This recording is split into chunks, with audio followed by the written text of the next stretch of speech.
Eu recebi esse comentário pedindo pra falar sobre homens brancos que dizem que preferem mulheres negras. Eu achei muito interessante porque toda vez que essa discussão ela aparece, parece que as pessoas entendem como se alguém estivesse criticando relacionamentos interraciais, e não é isso. Pessoas negras e brancas podem se apaixonar, construir famílias e viver relações saudáveis como qualquer outra pessoa. A questão que eu quero propor é outra. Quando alguém diz que prefere mulheres negras, de onde vem essa preferência? Eu estava relendo um texto da Lélia Gonçalves chamado Racismo e Sexismo na Cultura Brasileira e teve uma coisa que me chamou muita atenção, porque ela mostra como a mulher negra foi historicamente colocada em lugares muito específicos dentro da sociedade brasileira.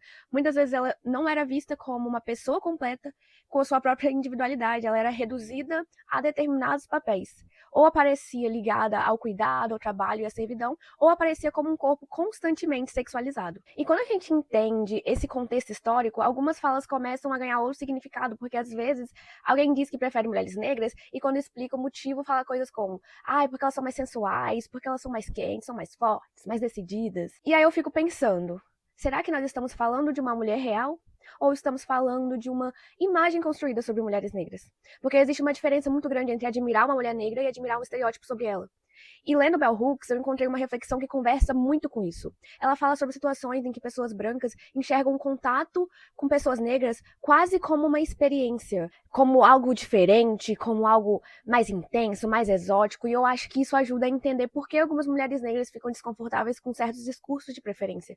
Porque às vezes o interesse não está naquela mulher específica, está na ideia que foi construída sobre mulheres negras.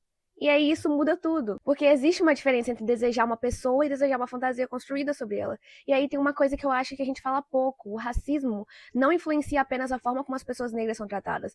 Ele também influencia quem as pessoas aprendem a desejar, como elas enxergam determinados corpos e as expectativas que colocam sobre eles. Então a discussão nunca foi sobre proibir o desejo. A discussão é entender que o desejo também é construído socialmente. Nós aprendemos o que é bonito, nós aprendemos o que é desejável e muitas vezes aprendemos isso sem nem perceber. Por isso, quando algumas mulheres negras questionam esse tipo de fala, não é porque elas são contra relacionamentos interraciais, é porque elas conhecem o peso histórico de serem vistas durante séculos mais como corpos do que como pessoas. E eu acho que muitas mulheres negras vão entender o que eu tô falando, porque em algum momento já tiveram a sensação de que alguém estava interessado nelas sem realmente enxergá-las. Então, no fim das contas, a pergunta não é homens brancos podem gostar de mulheres negras? Claro que podem. A pergunta é, quando você olha para uma mulher negra, você está enxergando ela ou está enxergando uma ideia que a sociedade criou sobre ela? Porque mulheres negras passaram séculos sendo vistas pelo que elas representavam para os outros e não por quem eram. E talvez seja justamente isso que tantas mulheres negras estão tentando questionar hoje.